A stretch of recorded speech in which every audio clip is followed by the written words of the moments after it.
Our team's topic is about evidential rules and fake news. First of all, we discussed why is evidential rule important. There might be many answers, but we saw its main reason that an article with reliable evidence provides accountability to readers. It makes the article look objective and plausible. However, this doesn't mean that journalists always use correct evidence or trustable source. They sometimes use wrong evidence that hasn't been fact-checked or totally different photo that is out of context to get more attention from readers. Those actions undermine the credibility of journalism. We found an interesting report about fake news researched by Korean Communication Commission. According to the report, they categorized 7 types of problems in Korean broadcasting journalism, and the lack of confirmation on fact was one of those reasons. So our team discussed what happened if journalists use wrong evidence, and here are those examples. This article is from Valley Report, which is already famous for fake news website that publishes satirical article. They wrote a fake news that a woman was arrested for defecating on her supervisor's desk after she had won a lottery ticket. It gained lots of attention from readers and shared through SNS rapidly. Although the website was popular for fake news before, people believed this article as a fact because the journalist used a real mugshot of a woman. The fact was that the woman was arrested for the other charge, but by posting the photo, the article looked to see what news had reported really happened. So this is one of the examples that journalists used fake evidence for people's attention. But how about using wrong photo for good purpose? You will all remember this starving polar bear picture. This photo was introduced in Week 9 class. This picture was taken by photographer Christina Mittermeier. She and her colleague found a bear lying on the ground nearly lifelessly. The bear seemed injured and starved and about to die on that day.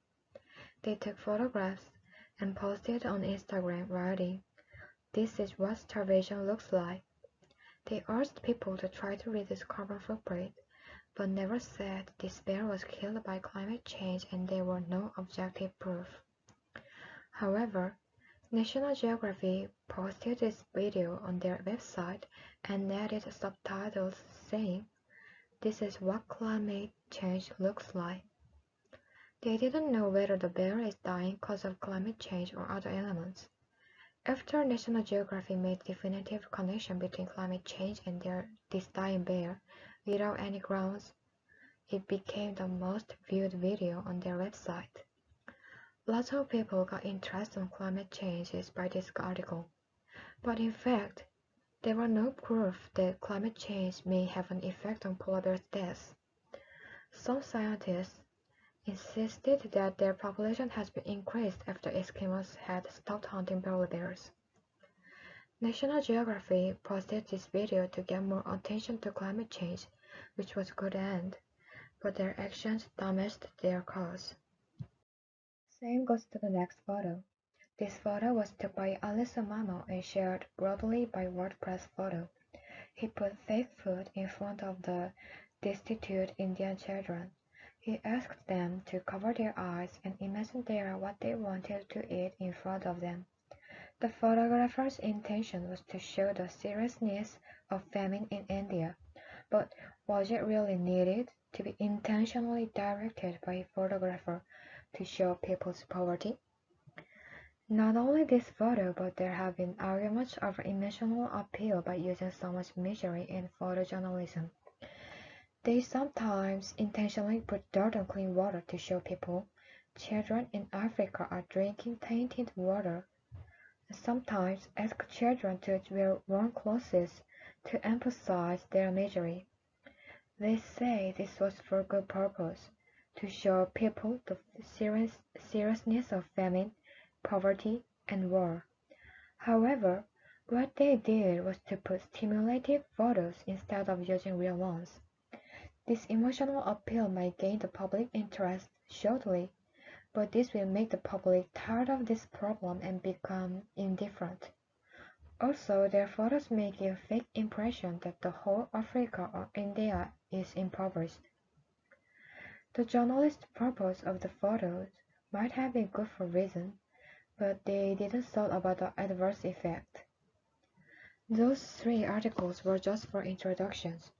Next article will be presented by Chet Taehyun, which is famous fabrication news. Welcome to the second part, which is about the man who fooled America. Okay, here you see this fellow, Jayson Blair, a reporter for the New York Times. He fabricated sources, plagiarized material from other publications, and pretended to be in places he never went. His tools of deceit were a cell phone and a laptop with access to the photo storage of the New York Times, and he used these techniques to write falsely about emotionally charged moments in history, from the deadly sniper attacks in suburban Washington to the anguish of families grieving for the loved ones killed in Iraq. So, how did this fabrication scandal affect the journalism? First, doubts on news. Misrepresenting the facts or creating false stories can cause readers to question all information published by similar sources. Which are actual people and which are not? Is the story fiction or fact? And this directly affects the credibility of the news organizations and indirectly affects the credibility of all authors, all journalists, and publishers. Secondly, the notion of public editor. To prevent another Jayson Blair, the role of public editor has brought up to the journalism. The person holding this position is responsible for supervising the implementation of proper journalism ethics at that publication. These responsibilities include identifying and examining critical errors or omissions and keeping their eyes on those who are the links to the public. On the third page, we talked about doubts on the news source. Then let's see how people have really changed. So this survey from Pew Research Center shows us the decline in news organizations' believability decline from 2002 to 2012. As you can see, in 2002, the positive rating was 71%, but in 2004 it plunged to 63 with an 8 percentage drop, which is the most significant drop of all time. And this second survey shows us the credibility of newspapers, and here too, we can see the biggest drop from 2002 to 2004. Jayson Blair wrote mostly about the soldiers who were in the war or coming back from the war. From that, we can make an assumption. What if his heart was in the good deed and tried to help soldiers who are coming back from war, with the people to focus on them and get to know more about how soldiers are suffering from PTSD? Definitely, his plans started from a good deed, but as we saw just a moment ago, it backfired by using the wrong way and lost the trust of their readers as the consequences. So in this part, we saw the case of news article in print media of wrongdoings in evidential rules. Next part is the expansion to the Web 2.0, so stay tuned. In the third section, I'll be talking about the evidential rules and its relationship to fake news on Web 2.0. We talked about why evidential rules is important in journalism in the first chapter. In this chapter, before we get deeper, I'd like to point out several things that readers have to keep in mind when they deal with journalism on Web 2.0. According to the Canadian Reporter, when verifying an article, one must ask oneself these followings, due to the fact that there are certain features that confuses the reader to identify whether or not an article is a fake news on Web 2.0. 1. There are too many users sharing the information. 2. The speed how the news spread is so rapid. 3. There are no restrictions to be a citizen journalist on Web 2.0. And lastly, people are more into intriguing news rather than factual but redundant news. Keeping those features in your mind, now let's take a look into the amount of fake news on Web 2.0. Fake news nowadays is disseminated from everywhere, but most of them are from Web 2.0. I wanted to emphasize my opinion before I begin with the supporting data. These charts are withdrawn by the research conducted by the Stanford University and New York University in 2016. They conducted a survey to normal individuals during the US election. The survey was about where people mainly got their news from, and as you can see in the pie chart, websites including social network service takes a large portion of it. The critical thing here is not the frequency of website acting as a source of information. It's about where the fake news mostly comes from. This bar graph shows the dissemination of fake news from diverse sources. And as you can see, the social criteria, which is Web 2.0, produces the utmost amount of fake news. While I was researching about fake news, I also found another interesting survey conducted globally. Among those people who replied to the survey, 86% of them admitted that they fell for fake news at least once in their lifetime. We talked about the amount of fake news on Web 2.0 during the previous slide. In this slide, I'd like to deal with the recent fake news on Web 2.0. Fake news emerges every day in our life, however the amount especially increases when the society becomes chaotic. These two following incidents are typical examples of fake news that are produced during chaos. The first incident is the Wuhan incident.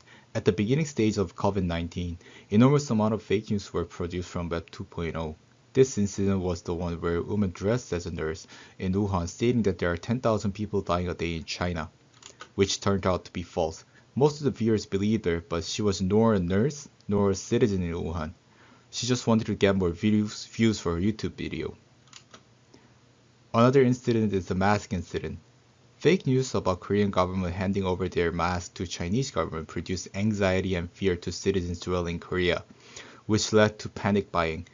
And due to this panic buying, Korean government had a hard time distributing masks to individuals equally.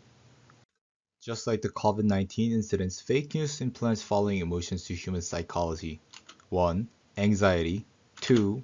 Racist ideas. 3. Violence. And lastly, wrong political insights. The pictures below are the examples of cause and effect of the negative emotions mentioned above due to fake news. Like we learned in our journalism class, journalism is cartography. It creates a map for citizens to navigate society. And if journalism creates distortion and misinformation, it can lead certain individuals to the wrong path. The following three events are the results of journalism navigating citizens to the wrong path due to misinformation and negative emotions. The Pizzagate incident. We talked about the Pizzagate incident in our class, and I realized that this event must not be just considered as a silly fake news. Not only that a gunfire was provoked, but it also implemented negative political insights about Hillary to some individuals who doesn't even know her. And when it comes to the politics, unbiased opinion toward the candidate is critical. The COVID-19 racism. Not only that fake news provoked racism toward Asian international students, but also it caused violence. The political incident, toilet paper incident. Due to rumors of toilet paper being main material for masks through SNS caused lots of people hovering for toilet paper. This not only caused violence but also caused chaos globally.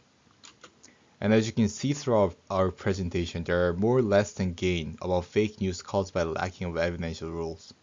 Therefore, I'd like to conclude our presentation by stating that fake news cannot be justifiable at all times by all means, even though it may rarely have positive results.